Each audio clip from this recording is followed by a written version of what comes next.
We're starting this unit by taking a look at piecewise functions. So basically, a piecewise function is a function that's put together with smaller pieces. So pieces of different functions all in one graph. So you can take that down as part of your note.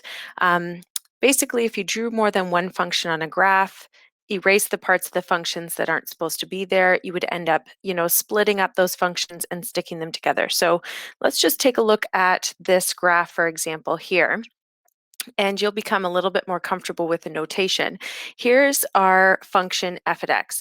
So this function is split into two pieces. It's split into the linear function 2x plus 8 when x is less than or equal to -2, and then it has the function x squared for all of the x values greater than -2.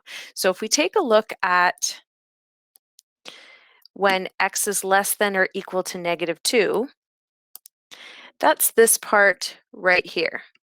Okay, and you can see that that's the line 2x plus 8. You can see the dotted part over here, that's not part of that function. But this dot right here where x equals 2, that is part of that function for 2x plus 8. Then we take a look at the other part of this function, and this is the x squared part for when x is greater than -2. So that's this part right here. Okay, and so when we take a look at the domain, we have a continuous function.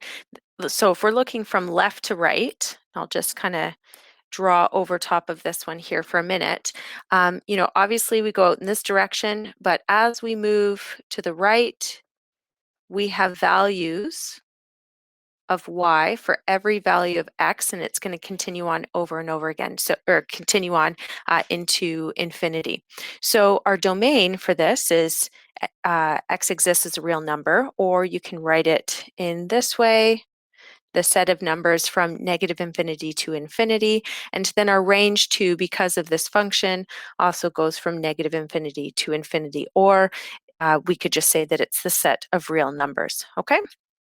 So let's take a look at some examples of graphing piecewise functions together. So let's take a look at this first one. This example asks us to graph function f of x, and this function has a quadratic function when x is less than 1 and a linear function when x is greater than or equal to 1. So I'm going to start by drawing. I'm going to take off this thick pen here for a minute. I'm going to start by adding my axes.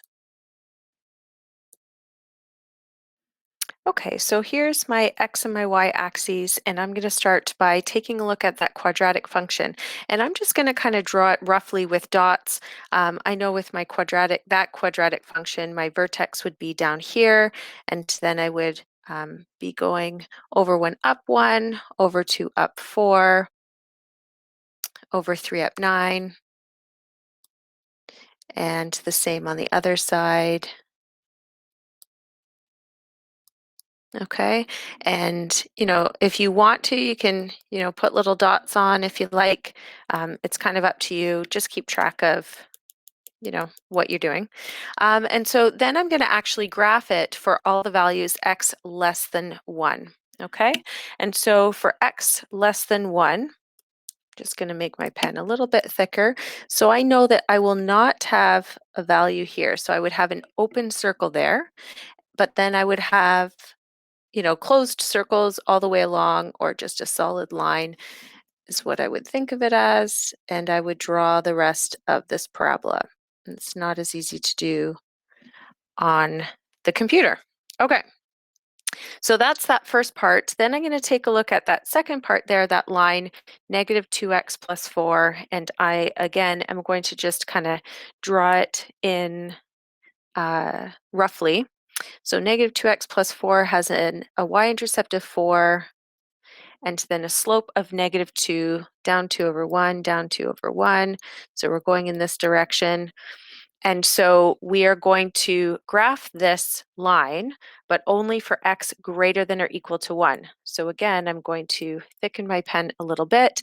And because it includes the value of y when x is equal to 1, this spot right here is going to be included. And then, actually, I'm going to try and use my line tool.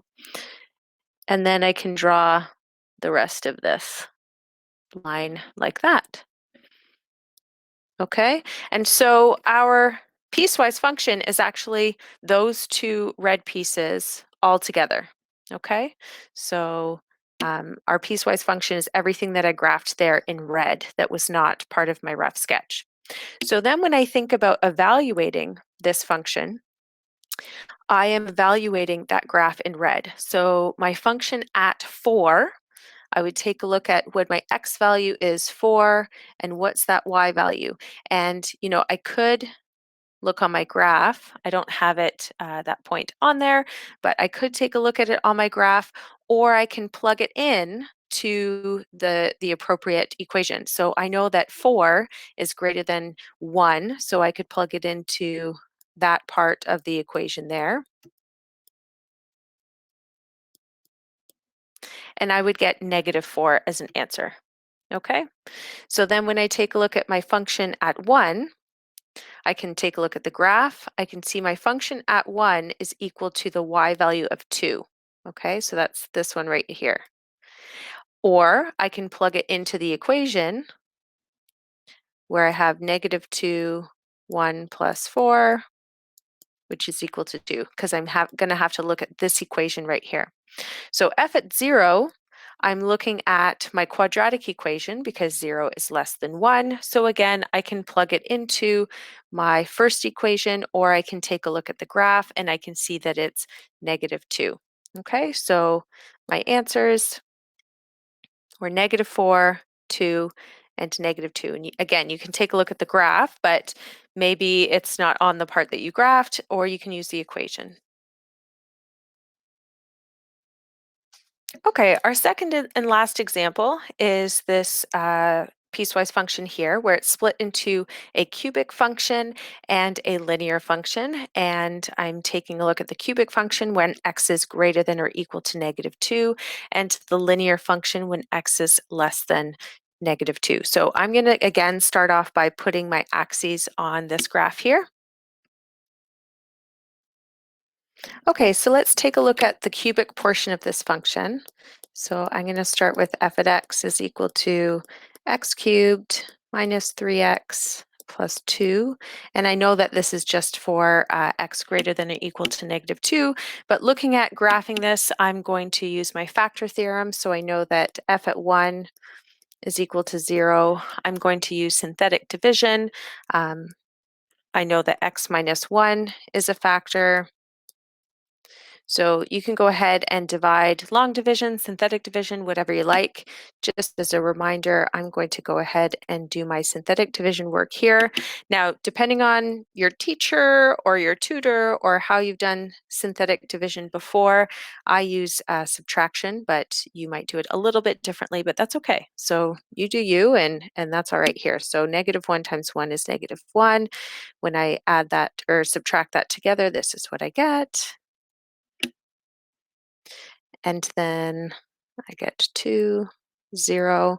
So then my f at x is equal to x minus 1, x squared plus x minus 2, which is x minus 1, x plus 2, x minus 1. So actually, this is x minus 1 all squared, x plus 2. So, I'm dividing to find those zeros for my function so that I can graph it. So I'm going to go ahead and plot these zeros. So I have one at 1 and at -2. And I'm looking at a cubic function that has a positive leading coefficient. So I know my end behavior is going to be up like this and then down on the other side. And so I also have a bounce off on our x-intercept at x is equal to 1. I'm also going to find my y-intercept here. So f at 0, I know is going to be when x is greater than -2. So I'm going to have 0 cubed minus 3 times 0 plus 2. So this is equal to 2. So I'm going to add that point on here as well.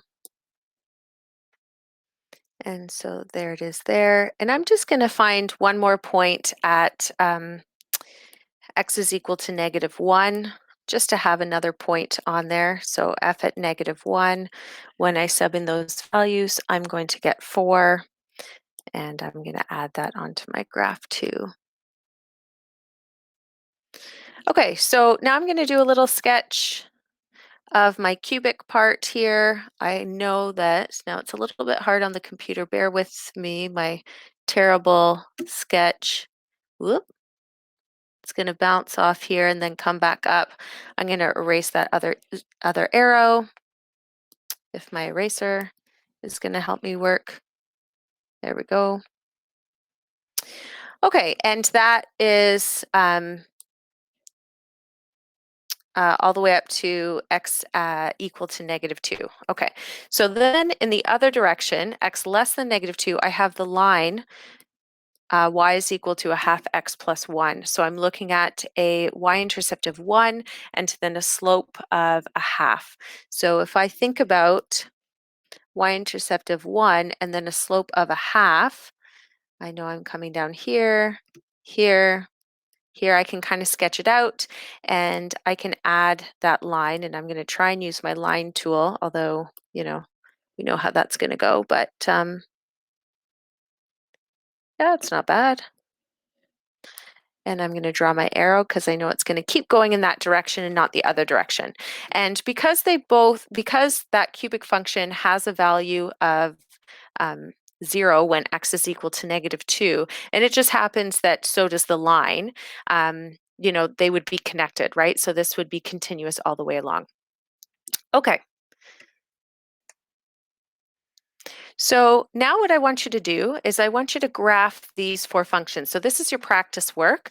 It's just kind of reminding you how to graph functions and also introduce you to these piecewise functions. If you have any questions, you can certainly ask in our discussion board. You're welcome to email me, and you can check your answers on Desmos. So you can type into Desmos exactly how it shows up here, where you have, you know, log base 3 of x and then comma for x greater than or equal to 3. So you can actually set that as a parameter in Desmos and it should work for you, at least from what I remember. So I want you to try these 4, and I will have the solutions posted for you on our class site as well.